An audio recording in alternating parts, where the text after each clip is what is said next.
আমাদের রাজপথে নামার উদ্দেশ্য কি সেটা ওদের জানানো হয়েছে। শুধু আমি গুটি কয়েক কথা বলে আমার বক্তব্য শেষ করব। প্রথমত, এই যে সন্ত্রাসবাদী হামলা সংগঠিত হলো কাশ্মীরের পাহেলগাঁয়ে, যেটাকে মিনি সুইজারল্যান্ড বলে আমরা অনেকে জানি, এই সন্ত্রাসবাদী কার্যকলাপ আটকাতে সম্পূর্ণরূপে এই শুভেন্দু অধিকারীদের পরিচালিত কেন্দ্র সরকার ব্যর্থ হয়েছে। এর ব্যর্থতার দায় তাদেরকে নিতে হবে। সারা ভারতবর্ষ যখন তাদের দিকে প্রশ্ন করছে, অমিত শাহজিকে জিজ্ঞাসা করছে, মোদীকে জিজ্ঞাসা করছে যে আপনারা 370 ধারা তুলে দেওয়ার পরে বললেন কাশ্মীরে আর কোন হিংসা হবে না, সন্ত্রাসবাদী আক্রমণ হবে না, এবং যখন নোটবন্দির পরে বললেন যে সন্ত্রাসীদের কামড় বলে দিয়েছেন, তারপরে এত বড় খণ্ড সংগঠিত হলো কিভাবে? এই প্রশ্নটা যখন চলবে সেই সময় এরা আমাদের দেশের এই চরম পরিস্থিতির সময় তারা হিন্দু মুসলমানের রাজনীতি করার চেষ্টা করছে। এরা চরম ভাবে ব্যর্থ হয়েছে। ব্যর্থতা ঢাকা দেওয়ার জন্য হিন্দু মুসলমানের রাজনীতিতে ব্যর্থ করেছে। এখন সময় আমাদের কাছে একটা বড় চ্যালেঞ্জ, এই সন্ত্রাসবাদীদের জবাব দেওয়ার সময় আমাদের যারা ধর্ম বর্ণ নির্বিশেষে যে সমস্ত খনিগুলো শান্ত ভারতকে অশান্ত করার চেষ্টা করছে, যে সমস্ত খনিদের দ্বারা আমাদের দেশ আজকে অস্থিরতার মধ্যে চলে যাচ্ছে, তাদের বিরুদ্ধে কঠোর ব্যবস্থা নিতে হবে এবং সন্ত্রাসবাদকে সমূলে নির্মূল করতে হবে। এটা আমাদের প্রত্যেকের কাছে একটা চ্যালেঞ্জ।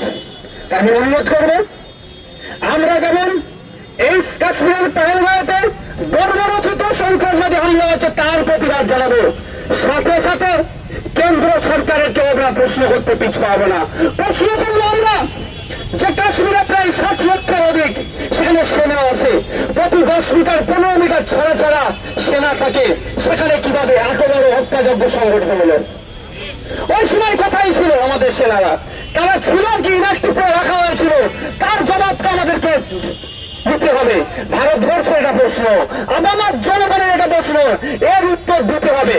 কারণ আমরা বলে যাচ্ছি না 2019 সালে লোকসভা নির্বাচনের প্রাককালে যখন সারা ভারতবর্ষের মানুষ এই জুমলাবাদের সরকার বিজেপিকে হারানোর জন্য প্রতিশ্রুতি নিয়ে নিয়েছিল, সেই সময় আমরা কি দেখলাম?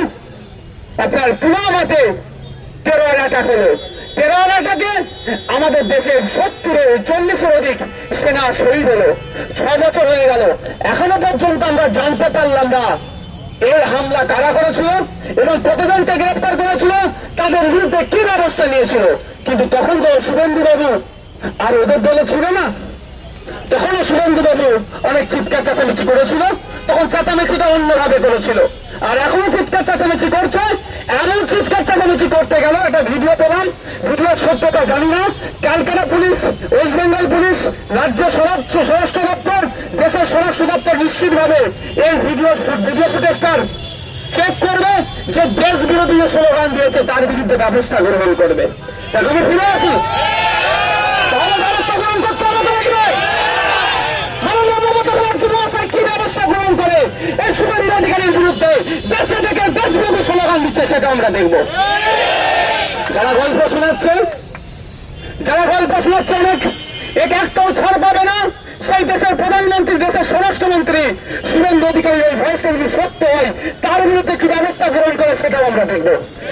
দেশে খাবে, দেশের জনগণের টাকায় তুমি বিধায়কের মাইনে পাবে, আর দেশ বিরোধী স্লোগান দেবে, আমরা ছেড়ে কথা বলবো না। আমরা আইনের মাধ্যমে গণতান্ত্রিক প্রক্রিয়াতে এটা জানবো। যে অবাক হয়ে যাচ্ছি, আমার ঘটনা 6 বছর পার হয়ে গেল, এখনো পর্যন্ত কারা ঘটনাটা ঘটালো, 300 কিলো RDX কোথা থেকে আসলো এখন আমরা জানতে পারলাম না। তখন কিন্তু ধর্মীয় ঝিঁড়ি উঠেছিল, তখনও সেনাদিকে শহীদ করেছে, প্রত্যেকের বুকে ব্যথা লেগেছিল, সেটাই ভোটে ক্যাশ করেছিল মোদী। আর আজকে তার প্রমাণ দিচ্ছে, এখানে আমার ভাইকে শহীদ করেছে, আমার ভাইকে খুন করেছে, আমাদের জানা আছে বলে আমরা রাস্তায় নেমেছি, আর মোদীজি তার উপর নির্বাচনী প্রোগ্রাম করছে আজকে বিহারে দাঁড়িয়ে। অসভ্য জ্যোতিবাবু বলতেন না অসভ্য বর্বরের দল, আমি সেটাও রিপিট করছি, জ্যোতিবাবুর কথাটা সত্যি না অসভ্য বর্বরের দল। সেখানে অল ইন্ডিয়া মুসলিম পার্সোনাল ল বোর্ড এই ওয়াকফ নিয়ে যত প্রটেস্ট 25 তারিখ পর্যন্ত বন্ধ রাখলো, মোদীজি সেখানে তার নির্বাচনী কার্যকলাপ চালানোর জন্য বিহারে যে প্রোগ্রাম করছে। এদের অসভ্য বলবেন না তো কি বলবেন? এই অসভ্যদের সাথে পাঠাবেন না। এরা ধর্মীয় দিকে তুলছে। এখন তো প্রশ্ন করা দরকার, ইন্টেলিজেন্স কি করছিল? বিভিন্ন লেয়ারে ওখানে নিরাপত্তা রক্ষী ছিল, তারা কি করছিল? তাই প্রশ্ন যখন বুধবার সময় আসছে, তখন আপনার আমার মাইন্ডের মধ্যে, মাথার মধ্যে হিন্দু মুসলমানের খেলা চালাচ্ছে। আর যারা হিন্দু মুসলমান খেলায় মেতে আছেন, তাদেরকে শুধু এতটুকুই বলতে চাই, একটা তথ্য দিতে চাই, এই জঙ্গিদের বিরুদ্ধে, এই দেশ বিরোধীগুলোর বিরুদ্ধে, এই সন্ত্রাসীগুলোর বিরুদ্ধে, এই মানবতাকে যারা খুন করেছে এই খুনিদের বিরুদ্ধে যখন কাউন্টার অ্যাটাকে আমার দেশের আর্মি গিয়েছে, যে শহীদ হয়েছে আর্মি, তার ধর্মীয় পরিচয় একবার জেনে নেন। যারা ধর্ম করে গিলাতে চাইছেন, আমাদের এই বাংলার ছেলে ঝন্টু আলী, দেখে আসুন তার ধর্মীয় পরিচয়টা। কিন্তু আমরা ধর্মীয় পরিচয় নিয়ে রাজনীতি করতে চাই না, করবো না। যেটা অন্যায় আছে তার বিরুদ্ধে আমরা এখন দেখার বিষয়।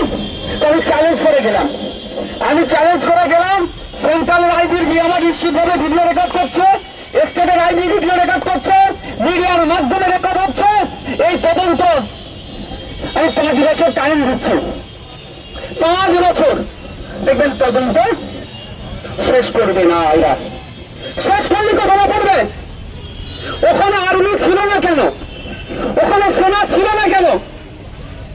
ধরা পড়বে কার? কে পড়বে? ধরতে বিজেপি সরকারের কাছে চলে যাবে হাতটা।